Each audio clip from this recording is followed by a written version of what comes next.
गीत का संकेत किए मास्टर साहब। एक दुल्हन के दुल्हा बड़ा सोअक्कड़ रहा।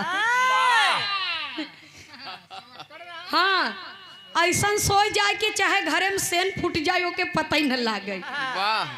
तो दुल्हनिया जगावता, किसानी के कारबार एकदम कपारे पर सवार बा। यहाँ सोवाई में तो का हो पाए, उठे का कहता बाबूजी। तर्ज बड़ी पुरानी बा, लेकिन आ जाओ यह तर्ज में बड़ा आनंद बा। कैसे मास्टर साहब?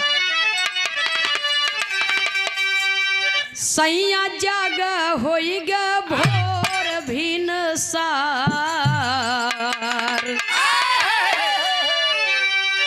ए रजऊ जाग होई ग भोर भिन सार।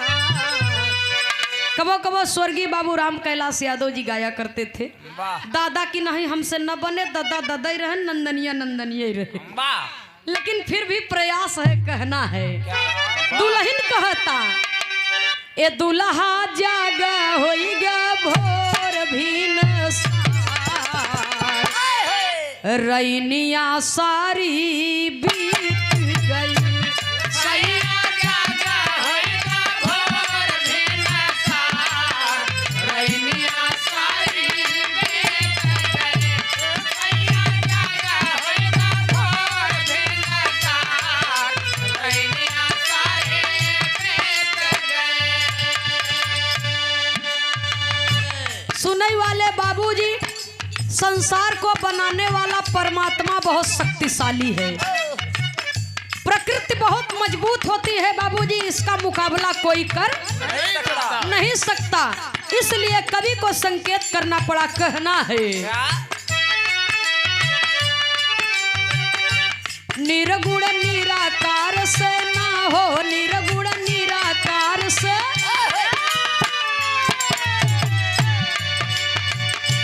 निर्गुण निराकार से पैदा भ संसार,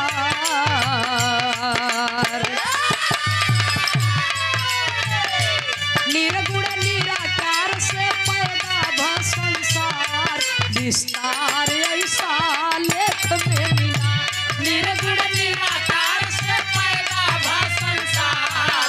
विस्तार ऐसा लेख में मिला, निर्गुण निराकार से पैदा भ संसार। विस्तार ऐसा लेख में लिखा। संत महात्म यापन कही गईले विचार, संत महात्म यापन कही गईले विचार। विस्तार ऐसा लेख में मिला, संत महात्म यापन कही गईले विचार। विस्तार ऐसा संत महात्म यापन कही गईले विचार। विस्तार ऐसा लेख में लिखा। सुनई वाले बाबूजी, शून्य काल से संसार के सृष्टि के रचना भई। ये हम नहीं कहते, संत महापुरुष कह रहे हैं बाबूजी, और लेख बता रहा है। वेद पुराण भी बतावता, कबीर बीजक भी बतावता। कवि को लिखना पड़ा कैसे मास्टर साहब? अंतरा का लाइन कितना सुंदर है, कहना है। निराकार पहले रच डाला आदि शक्ति महारानी, निराकार पहले रच डाला आदि शक्ति महारानी। निराकार पहले रच डाला आदि शक्ति महारानी। आदि शक्ति से तीनों देवता,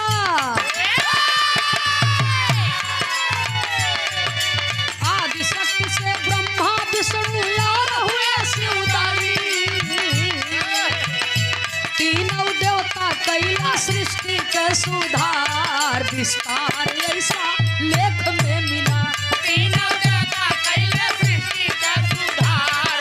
विस्तार ऐसा, तीनों देवता कैला सृष्टि का सुधार। विस्तार ऐसा लेख में मिला। सेवा मिला, ऐसा वेदों पुराणों में मिला है बाबूजी। निराकार पहले रच डाला आदि शक्ति महारानी, आदि शक्ति से ब्रह्मा विष्णु और हुए शिवदानी। तीनों देवता कैले सृष्टि का सुधार विस्तार ऐसा लेख में मिला। तीनों देवताओं ने सृष्टि में सुधार क्या किया? माटी पानी हवा अग्नि सूरज चंदा तारा। माटी पानी हवा अग्नि सूरज चंदा तारा।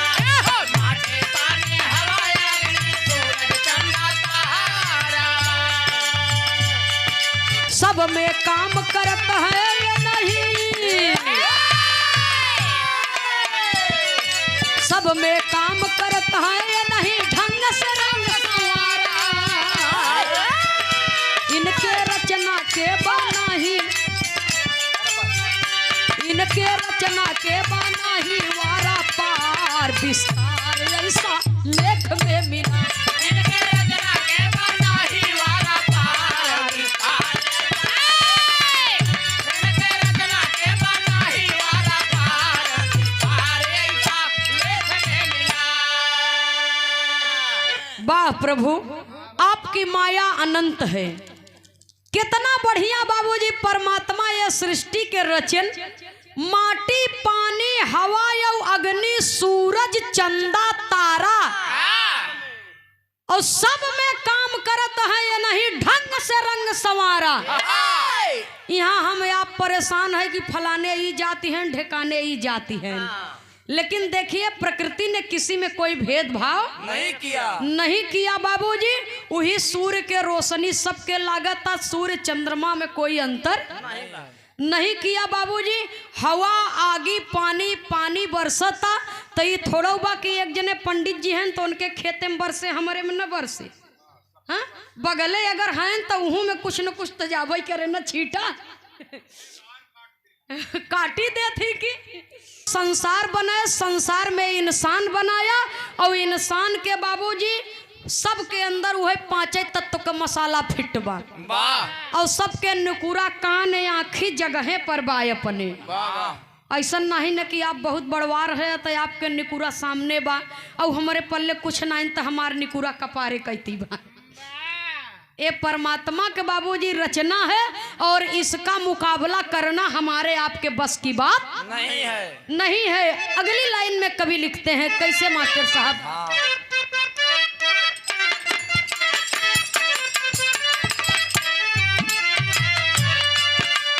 अंडज पिंडज उखमज अस्थावर तक रच डाला।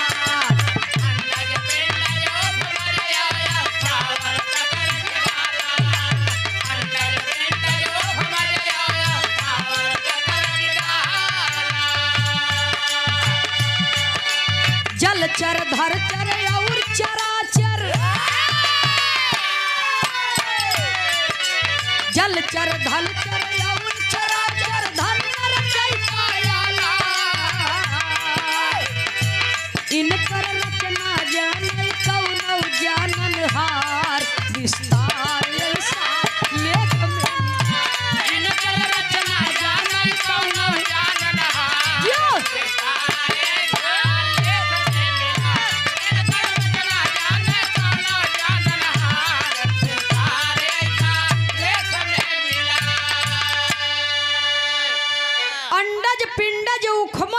स्थावर तक रच डाला। जलचर थलचर और चराचर धन रचयिता आला।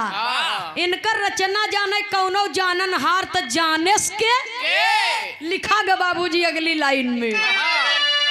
जोगी जति तपस्वी हार गए प्रभु भेद नहीं जाना। जोगी जति तपस्वी हार गए प्रभु भेद नहीं जाना। जोगी जति तपस्वी हार गए प्रभु नहीं जाना। अरे तुलसी सूर कबीर जान गए, ये सुनने वाले पंचों बिना रंग पहचाना। और सबके रंग में बनाए पुनः बेरंगदार विस्तार ऐसा लेख में मिला। जाने के तुलसी सूर कबीर जान गे बिना रंग पहचाना। वाह जे तपस्या की है, जे अध्यात्म के जानेस ऊ जानेस परमात्मा की रचना। बाबूजी कितना करिश्मा भरा है इसमें। वाह तुलसी सूर कबीर जान गए बिना रंग पहचाना, सबके रंग में बने अपना बेरंगदार। वाह मालिक सबके कलरदार बनाए दिए हैं, सबके ऊपर पेंट चढ़ाए दिए हैं। हाँ क्यों गोर, क्यों करिया, क्यों सांवर, क्यों गेहुआ कलर, क्यों मोट, क्यों छोट, क्यों बड़ा, और अपना बेरंगदार। सबके ऊपर रंग बा, लेकिन मालिक के रंग का कोई पता नहीं बा बाबूजी। काहे बदे कि इंसान अपने रोजी रोजगार बदे अपने मूर्ति गढ़ता, ऊपर रंग चढ़ावता, अपने पूजा करता। लेकिन जो परमात्मा हमें और आपको बनाया है बाबूजी, उसका कोई रंग नहीं है, वो निराकार है।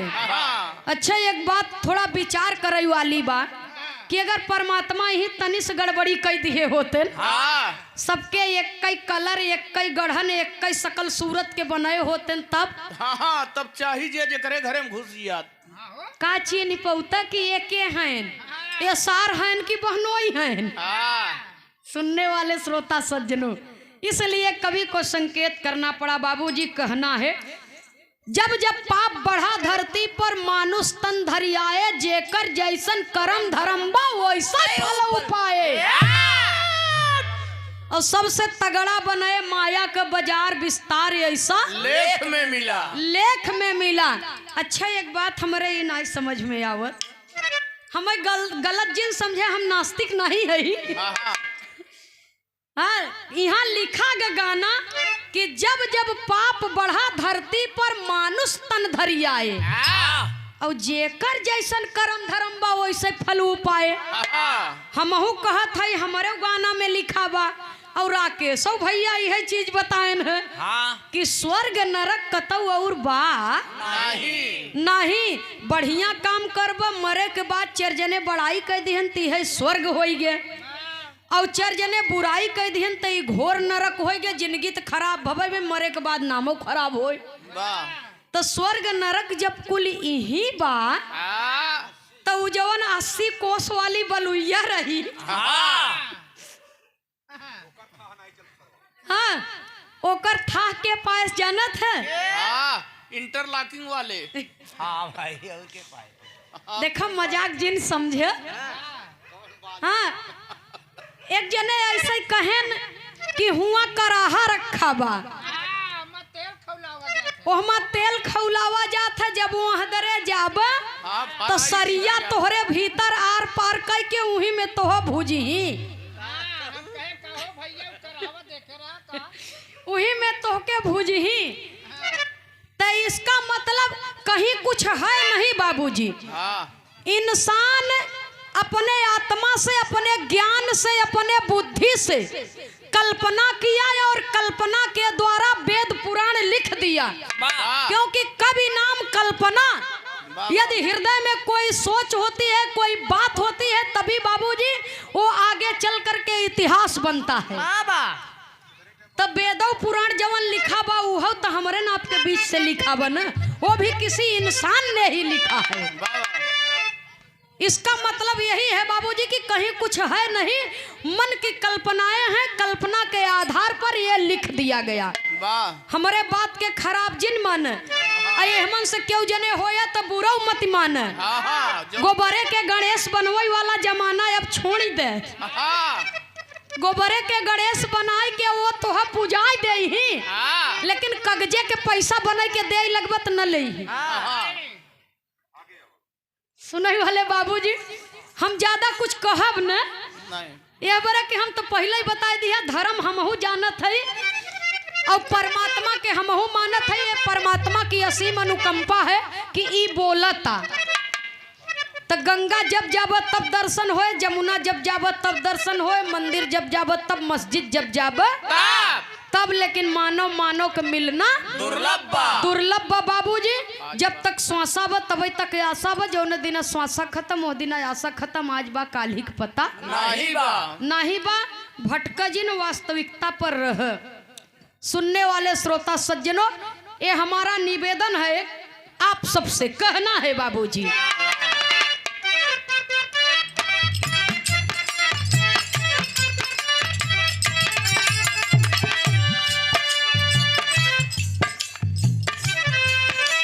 संत महापुरुषों ने बयान किया, जो भजन करके माया से विरक्त हो गए बाबूजी, उन्होंने बयान किया, ई माया से बचै के खातिर सत्संग अपनावा, ई माया से बचै के खातिर सत्संग अपनावा, ई माया से बचै के खातिर सत्संग अपनावा, सत्य सच के सौदा कैले, सत्य सच के सौदा समझाया समझावा, काहे बने तू तो सब जियो में बाटा समझदार, विस्तार लेख में मिला, तू तो सब जियो में बाटा समझदार, विस्तार लेख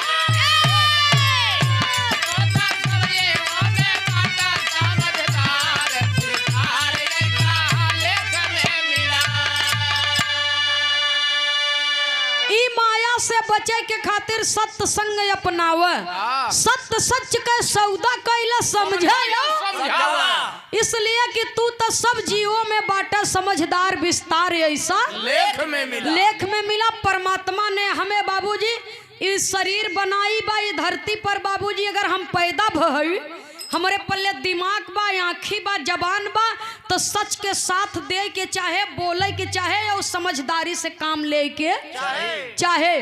और सच कहाँ बा, सत्य कहाँ बा, जहाँ पर सत्य वहीं पर सतयुग, जहाँ पर झूठ वहीं पर कलयुग। न विश्वास हो तो दोनों लिह रचनिया सारी सत्ता से भई, सत्ता यह है निराला ई आला भजनिया, रचनिया सारी सत्ता से भई। सही बोल दी है तो वह स्वर्ग है, वह सत्य है और वह सतयुग है। और जानबूझ के अगर झूठा झोंके है तो वो घोर कलयुग है बाबूजी, और उससे बड़ा पाप कुछ होत नहीं। जानत है तो सही बतावा, न जानत है तो ओके बतावे के हाँ। ये हम स्वयं अपने लिए कहत है, आप लोगन के लिए ये गाना हमार लिखा न हो, ये पुरखा पुरनिया के लिखा है। संत महापुरुषों की उपाधि दी गई, स्वर्गीय बाबूराम कैलाश जी गाए। कवि को संकेत करना पड़ा बाबूजी, कहना है आखिरी लाइन में,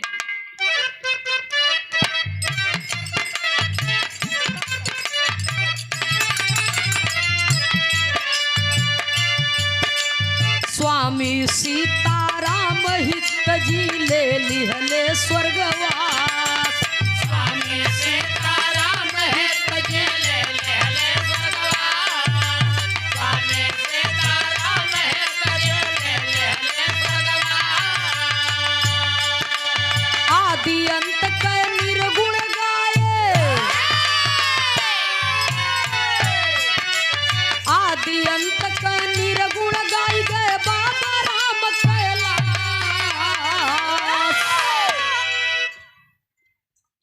नंदिनी खेमराज कभी विजय का परिवार,